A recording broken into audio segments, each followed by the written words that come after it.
Hello नमस्कार दोस्तों, मैं मनीष यादव एक बार फिर हूँ आपके साथ एक नया वीडियो लेकर। आज के इस वीडियो में हम जानेंगे राजीव गांधी जिला स्तरीय जो द्वितीय सामान्य ज्ञान प्रतियोगिता होने जा रही है आपकी 13 व 14 सितंबर को, उसके विषय में कुछ एक इम्पोर्टेंट चीज़ें जो आपके परीक्षा के दृष्टिकोण से बहुत महत्वपूर्ण हो जाती हैं।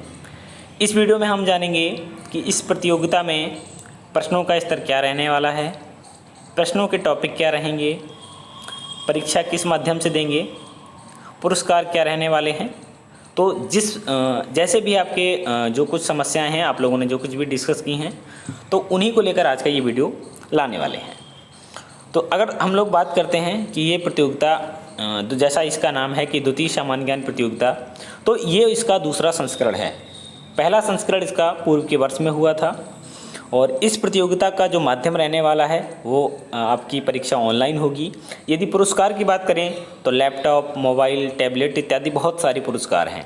इसमें जितने भी प्रतिभागी होंगे सबको एक ई सर्टिफिकेट दिया जाएगा।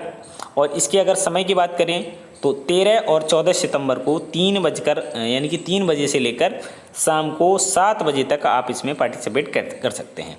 जुड़ना कैसे है, yuvajosh.com इन पर आप रजिस्ट्रेशन कर सकते हैं। फ्री ऑफ कॉस्ट आपका रजिस्ट्रेशन होगा। और अगर इसके रिजल्ट की बात करें तो 24/9/2020 को इसका परीक्षा परिणाम आ जाएगा।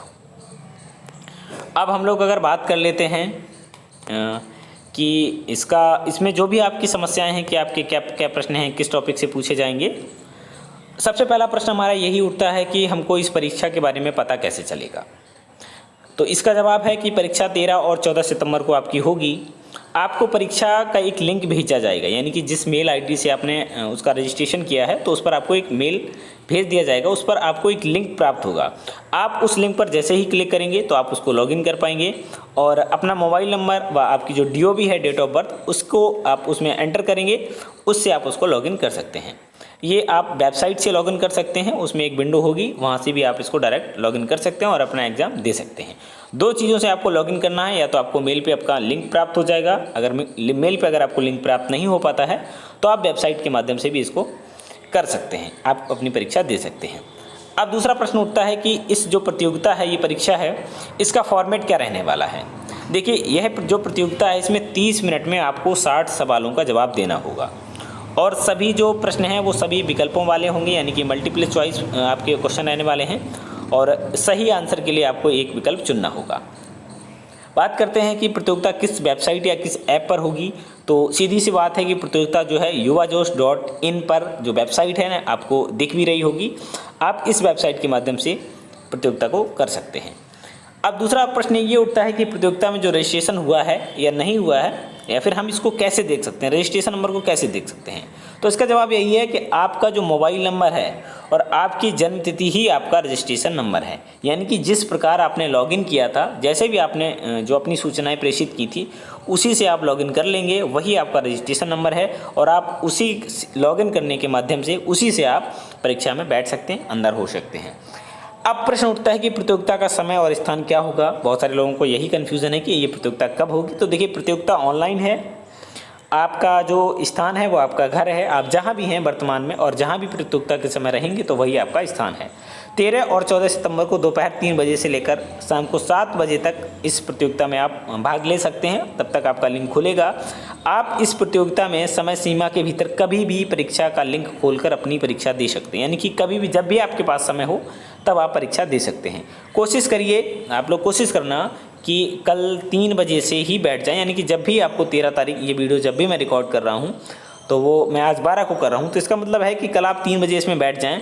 और यदि आपको इंटरनेट की कोई भी अगर समस्या आती है तो आप लिंक को दोबारा भी खोल सकते हैं। कोई दिक्कत नहीं है कि आपका एक बार लॉगिन होगा तो दोबारा लॉगिन नहीं होगा।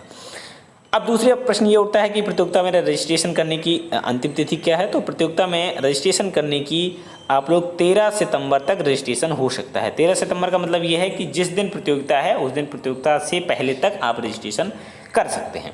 सबसे अंत में बात आती है पुरस्कार की। तो पुरस्कार में जो जिला स्तर पर दिए जाएंगे, जैसे मान लीजिए आपका कोई जिला है, इटावा है, औरैया है, कानपुर है, तो सभी जिला स्तरीय प्रतियोगिता है और हर जिले में प्रथम पुरस्कार लैपटॉप, दूसरा जो पुरस्कार है वो फ़ोन है, तीसरा जो है वो टैबलेट दिया जाएगा। इसके अतिरिक्त प्रत्येक जिले में सांत्वना पुरस्कार और सभी जितने भी प्रतिभागी हैं सभी को एक ई प्रमाण पत्र भी दिया जाएगा। प्रतियोगिता में रजिस्ट्रेशन के बाद क्या करना है, सबसे ज़्यादा पूछा जाने वाला प्रश्न है। तो प्रतियोगिता में रजिस्ट्रेशन करने के बाद आपको कोई अन्य कार्य नहीं करना है। अगर आप चाहें तो अपने दोस्तों को भी इसकी जानकारी दे सकते हैं। क्या प्रतियोगिता में किसी भी प्रकार का कोई शुल्क लिया जाएगा? तो ये आपकी परीक्षा बिल्कुल फ्री ऑफ कॉस्ट है, आपको एक भी पैसे का शुल्क नहीं देना है। अब जो सबसे इम्पॉर्टेंट प्रश्न एक और उठता है कि यदि परीक्षा के समय में आपके इंटरनेट में कोई यदि व्यवधान आता है तो फिर क्या होगा। देखो, ऐसी स्थिति में आप 3 से 7 बजे के भीतर फिर से लॉगिन कर सकते हैं, कोई दिक्कत वाली बात नहीं है। अगर आप नहीं कर पा रहे हैं, हो सकता है सर्वर बिजी हो, क्योंकि बहुत सारे लोग इस प्रतियोगिता में शामिल होंगे, तो अगर आपको कोई दिक्कत आती है तो आप इसको पुनः कर सकते हैं। और सबसे अंत में आपका जो प्रश्न रह जाता है वो रह जाता है कि इस प्रतियोगिता का जो प्रश्न है, जिस प्रतियोगिता के जो भी प्रश्न है वो किस विषय से पूछे जाएंगे। तो इनके विषयों को अगर आप चाहें तो नोट कर लें, आपकी स्क्रीन पर भी दिखाई दे रहे होंगे। ये जो प्रतियोगिता है, प्रतियोगिता में भारत की जो सशक्तिकरण की यात्रा पर विषय पर आधारित सभी सवाल होंगे। उसके उपविषय क्या क्या हैं उनको नोट कर लीजिए। पहला तो विषय यही है कि भारत की सशक्तिकरण की यात्रा, ये आपका टॉपिक है। इसके उपविषय हैं भाग 1 में अगर 1 नंबर की बात करें तो भारत का स्वतंत्रता संग्राम, भारत की विकास से संबंधित योजनाएं व नीतियाँ। तीसरा है आपका भारत में उद्योग धंधों, विज्ञान व प्रौद्योगिकी, कला व साहित्य, पत्रकारिता एवं कृषि का विकास। चौथा आपका आता है कि राजीव गांधी द्वारा किए गए जितने भी विकास कार्य हैं, राजीव गांधी के द्वारा जितने भी विकास कार्य किए गए हैं उनके बारे में बताना है। पांचवा आपका आएगा कि भारत का संविधान एवं राजनीति विकास, और छठवां आपका उपविषय है कि भारत की अर्थव्यवस्था। तो इतने सारे आपके सब टॉपिक हैं, टॉपिक मैंने आपको बता ही दिया है। और यदि आपका फिर भी अगर आपका कोई सवाल रह जाता है तो आप कमेंट सेक्शन में मुझे बता सकते हैं। उम्मीद करते हैं कि आपको जानकारी पसंद आई होगी, और प्रतियोगिता के लिए आप सभी को मेरी तरफ से अग्रिम शुभकामनाएँ हैं। आज के इस वीडियो में बस इतना ही, मिलेंगे फिर किसी नए वीडियो में। Thanks for watching. जय हिंद।